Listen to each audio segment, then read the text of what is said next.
Hello guys, if you like this video then subscribe it. Thank you.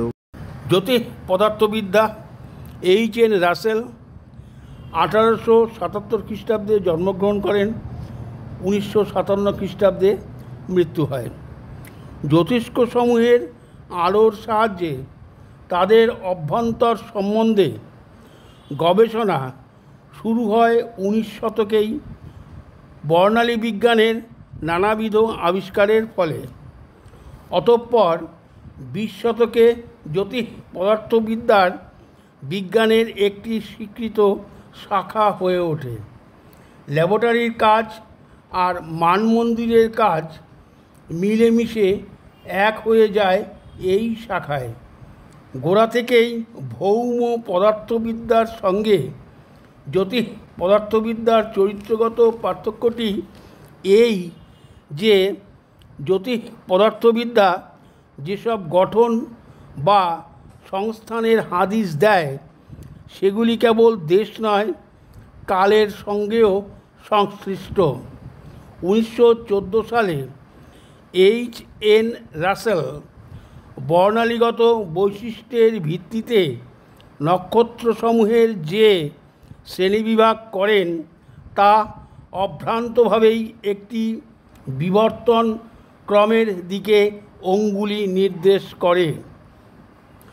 বস্তুসমূহের বর্তমান চেহারার যে পরিচয় পাওয়া গেল তা থেকে এ প্রশ্নটা অবশ্যম্ভাবী রূপেই উঠে পড়ল যে কী করে অতীতে তাদের উদ্ভব হয়েছিল। মঙ্গলময় এক দেবতা একদা যুক্তিশাসিত বিশ্বের ছক স্থায়ী রূপে এঁকে দিয়েছিলেন। প্রাচীনরা এমনকি নিউটনও এরকমই বিশ্বাস করতেন। এই ছকের কোনো হদিশ কিন্তু মিলল না। তার বদলে আভাস পাওয়া গেল তুমুল এক ক্রমশ প্রকাশ্য সৃজন নাট্যের, যা থেকে মানুষের হয়তো কিছু শেখবার আছে। ইতিহাস সম্বন্ধে আমাদের জ্ঞানের বিস্তার অবশ্য নিউক্লিয় পদার্থবিদ্যার পরবর্তী বিকাশের অপেক্ষায় ছিল। তবে ইতিমধ্যেই আইনস্টাইন সে জ্ঞানলাভের পথে প্রথম কিন্তু মোক্ষম পদক্ষেপটি গ্রহণ করেছিলেন। তিনি দেখিয়েছিলেন বলবিদ্যার মূল সূত্রগুলির অভ্রান্ততা সন্দেহের ঊর্ধ্বে নয়। কোয়ান্টাম তত্ত্ব তার আদি এবং নবরূপে নিউটনীয় পদার্থবিদ্যার ভিত ধসিয়ে দিল। রেনেসাঁস যুগের অ্যারিস্টটলের পতনের মতোই গুরুত্বপূর্ণ এবং অমিত সম্ভাবনাময় এই বিপ্লব। Thank you for watching full video. বিজ্ঞান, রহস্যাচ্ছন্নতা ও আইনস্টাইন। একই সাথে একথাও সমান সত্য যে নির্দিষ্ট যেসব বিশেষীভূত ক্ষেত্রে আইনস্টাইন তত্ত্বের প্রয়োগ ঘটল তার বাইরে এই তত্ত্বের ফলাফল রূপে দেখা দিল পরিব্যাপ্ত এক রহস্যাচ্ছন্নতা। প্রথম বিশ্বযুদ্ধোত্তর কালের আশাহত বুদ্ধিজীবীরা এই তত্ত্বকে বরণ করে নিয়ে এর সাহায্যে পরিত্রাণ খুঁজলেন বাস্তবতা থেকে।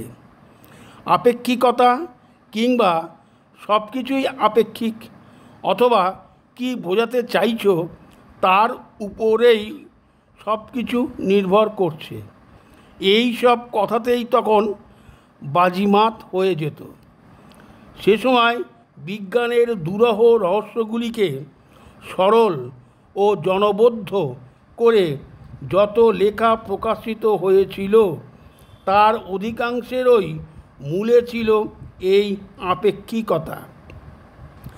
আসলে আগেকার শতাব্দীগুলির মতন বিশ শতকের বিজ্ঞানও বিজ্ঞান বহির্ভূত নানা রকম প্রভাব থেকে মুক্ত নয়।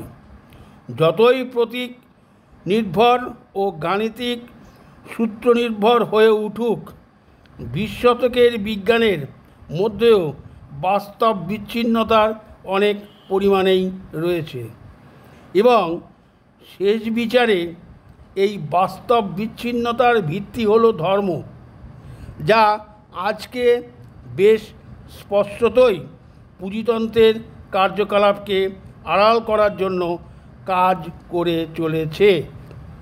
আধুনিক পদার্থবিদ্যার তত্ত্বীয় সূত্রসমূহের উপর এর্নস্ট মাখ এর প্রত্যক্ষবাদী দর্শনের প্রভাবে যথেষ্ট ব্যাপক।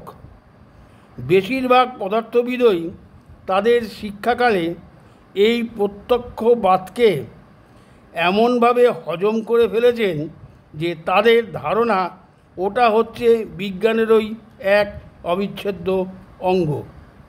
তারা বুঝতে পারেন না যে আসলে ওটা বস্তুসঙ্গত অর্থাৎ অবজেক্টিভ, বিশ্বকে আত্মগত মানে সাবজেক্টিভ ভাবনা চিন্তার সাহায্যে অস্বীকার করার একটি সুকৌশলী পদ্ধতি। এই পর্বের শুরুতেই লেনিন তার বস্তুবাদ ও প্রত্যক্ষবাদী সমালোচনা মেটেরিয়ালিজম অ্যান্ড ইম্পিরিও ক্রিটিসিজম গ্রন্থে এই ব্যাপারটা অদ্ভুত সুন্দরভাবে দেখিয়ে দিয়েছিলেন। কিন্তু তত্ত্বীয় পদার্থবিদ্যাকে রহস্যাচ্ছন্ন করে তোলার প্রক্রিয়া তবু চলছেই, আরও বহু বছর চলবে। বাস্তব বিশ্বের সঙ্গে সম্পর্কহীন যাবতীয় তত্ত্বের প্রভাব থেকে পদার্থবিদ্যার যুক্তিগত বনেটকে মুক্ত করার জন্য প্রয়োজন হবে অনেক তর্ক বিতর্ক এবং অভিজ্ঞতার, এমনকি রাজনৈতিক অভিজ্ঞতারও।